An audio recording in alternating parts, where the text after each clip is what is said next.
Oi. Então, como eu havia prometido para uma aluna minha, hoje eu vou falar desse livro, A Volta do Parafuso, The Turn of the Screw, do autor Harry James. Pegando o gancho da série que ela me indicou, né? A Maldição da Mansão Bly, que é uma sequência, na verdade, da Maldição da Mansão Hill. Ambas foram ao ar no ano passado na Netflix, e a Mansão Bly é a adaptação desta obra literária do nada mais, nada menos que Harry James, esse novelista, escritor de contos, criador de jogos e crítico literário maravilhoso, tá? Do século XIX para o XX, que a gente vai ter um pouquinho aí de degustação sobre ele. Bom, essa obra, A Maldição da Mansão Bly, essa série, não é a primeira adaptação da Volta do Parafuso, não, gente. Até porque essa é uma obra literária que repercutiu muito, foi uma das obras mais aclamadas do autor, inclusive impulsionando o gênero terror psicológico.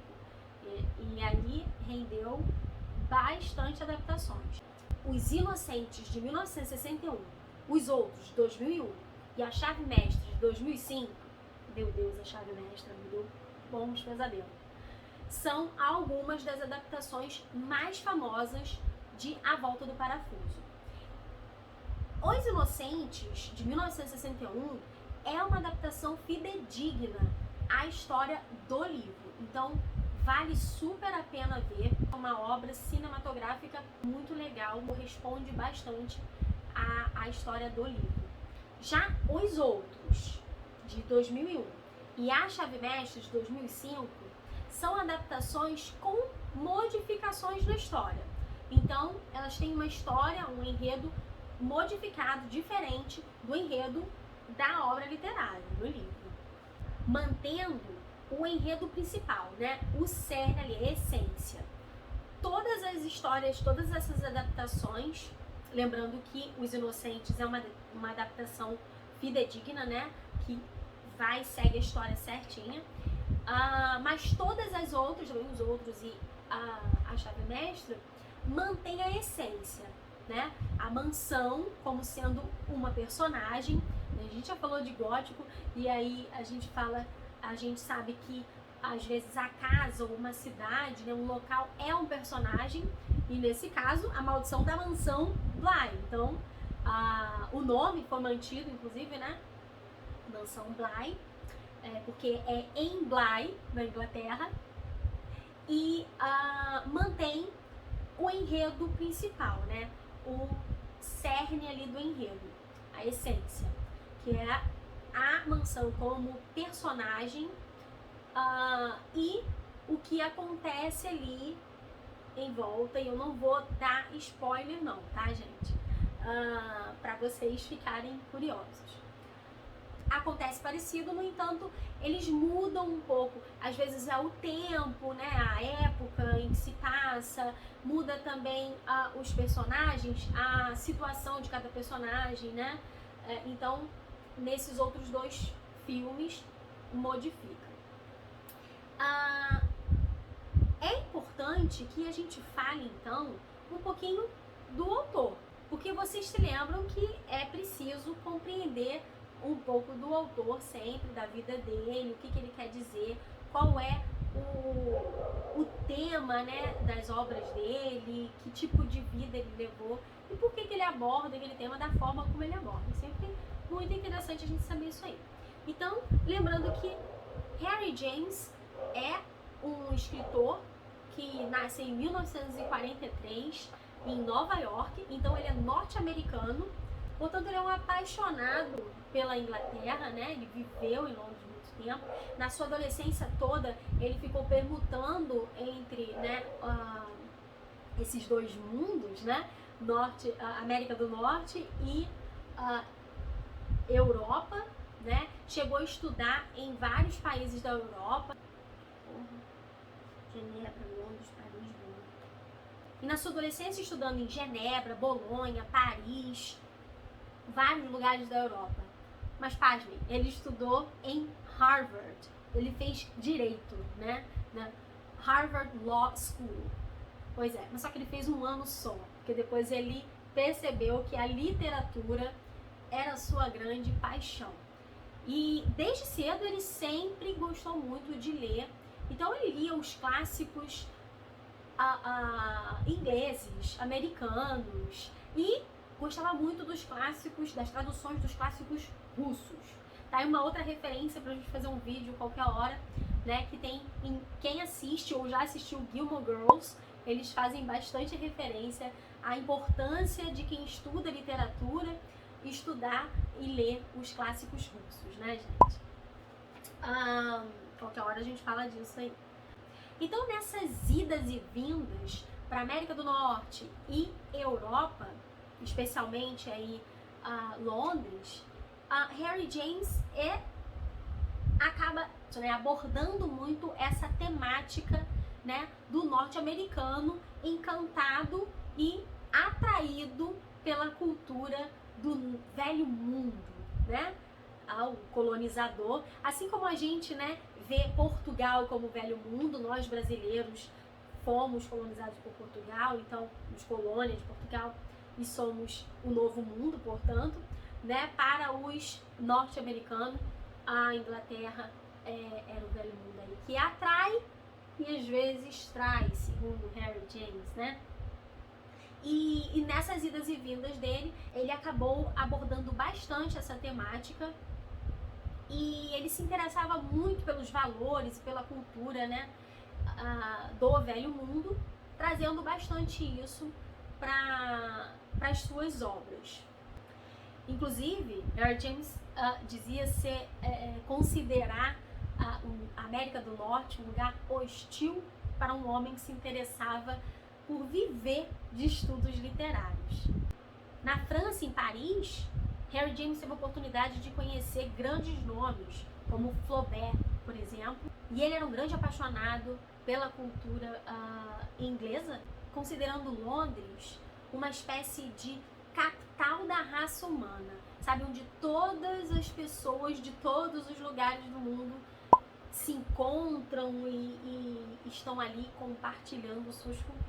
E essa consideração de Harry James rendeu inclusive algumas de suas obras, né? Por exemplo, Daisy Miller, que trata sobre essa questão, né, de o norte-americano e o britânico, e aí também não vou dar spoiler, esse livro qualquer hora a gente fala sobre ele, também é muito interessante. A Portrait of a Lady são algumas das obras de Harry James que retratam bastante essa questão novo mundo, velho mundo, né? América do Norte e Inglaterra. É importante a gente entender que Harry James foi criado numa família abastada, né, rica. Ele era filho de um teólogo importante, que era inclusive nomeado Sir Harry James, né? E tendo um de seus irmãos, dos 5 irmãos, William James, um psicólogo importante também na época.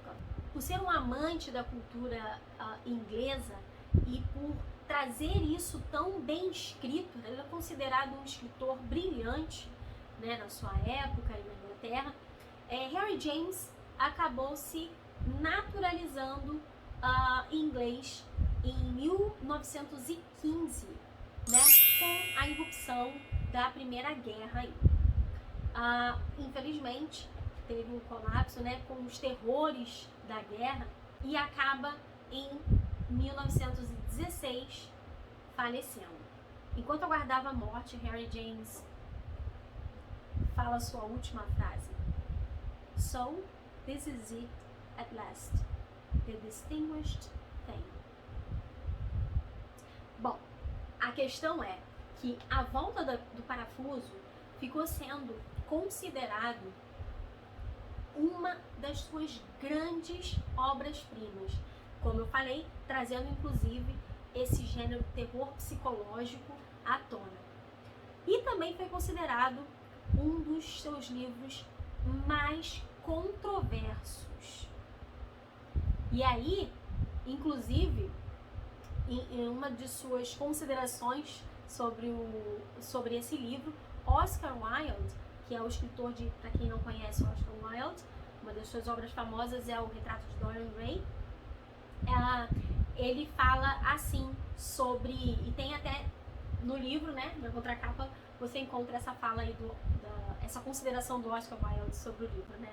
Ele diz que é uma pequena história maravilhosa, sinistra e peçonhenta. Porque a história traz muito forte essa questão e essa nova vertente aí da literatura, né, na época, de deixar as coisas indefinidas.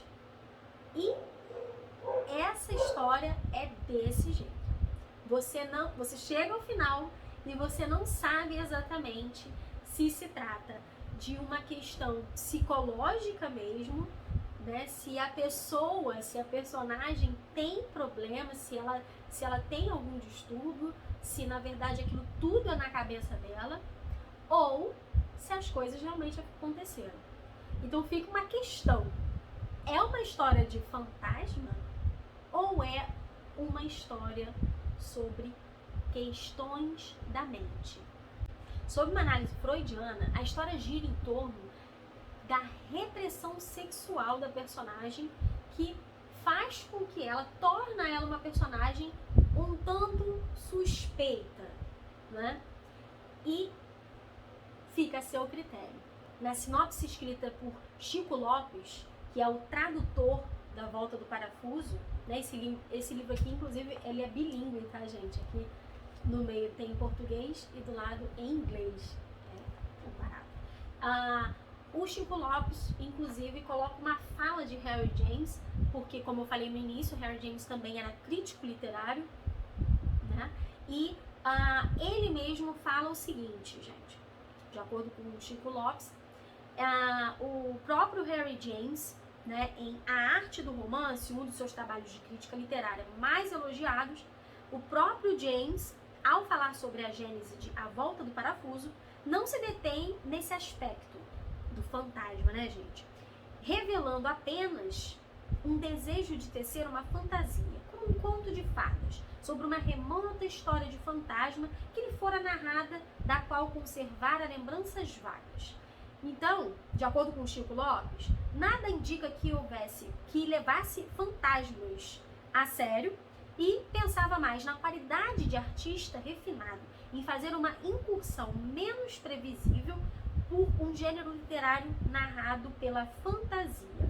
E ele considerava, o Harry James, a novela um estudo sobre o tom concebido, o tom de um problema suspeitado e sentido, de um tipo extraordinário e incalculável, o tom da trágica, mas requintada perplexidade.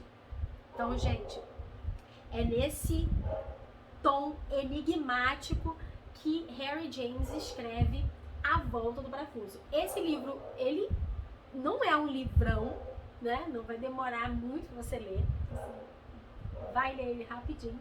E você tem essas adaptações. E é importante lembrar, gente, essa questão toda. Adaptações cinematográficas, e aí séries, filmes, né, jogos, também, né, não saindo aí do cinematográfico, elas vão trazer para você um teor artístico, né, daquelas questões. Então, se você gosta de ler ou gosta de assistir filmes para estudar, é legal que você busque fontes documentais, professores de história, de filosofia e tal, para não ficar preso a uma visão única. E que normalmente a visão literária, a visão cinematográfica, né, ela é uma visão artística e muitas vezes se mistura fantasia a fatos reais, culturais, históricos. Então é sempre muito importante. Vamos lembrar da nossa escritora maravilhosa, Chimamanda, que sempre fala o perigo de uma história única. Então, vai buscar.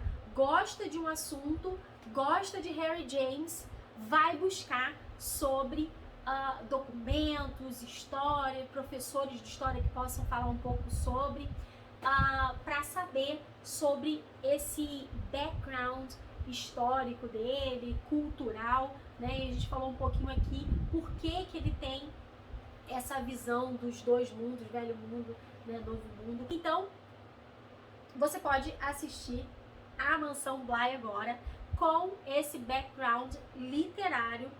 E para quem tá fazendo parte do projeto Árvore de Livros, né, que é um projeto, e eu não sei quando você vai estar vendo esse vídeo, mas que começou em 2020 e até março a gente ainda vai estar com a Árvore de Livros. Então, este livro maravilhoso está na Árvore de Livros, desse jeitinho aqui mesmo, gente, igual a minha edição bilíngue maravilhosa para vocês lerem. Até março vocês podem ler ainda na Árvore de Livros, então não percam essa oportunidade. Assistam A Maldição da Mansão Bly na Netflix, assistam os outros, pode baixar também, compra na internet. A Chave Mestra, que também é maravilhosa, e Os Inocentes, que esse talvez seja o mais difícil de encontrar, porque é de 1961, os filmes assim são bem difíceis. Mas procurem saber. E se vocês descobrirem Os Inocentes para assistir, coloquem aqui em comentários.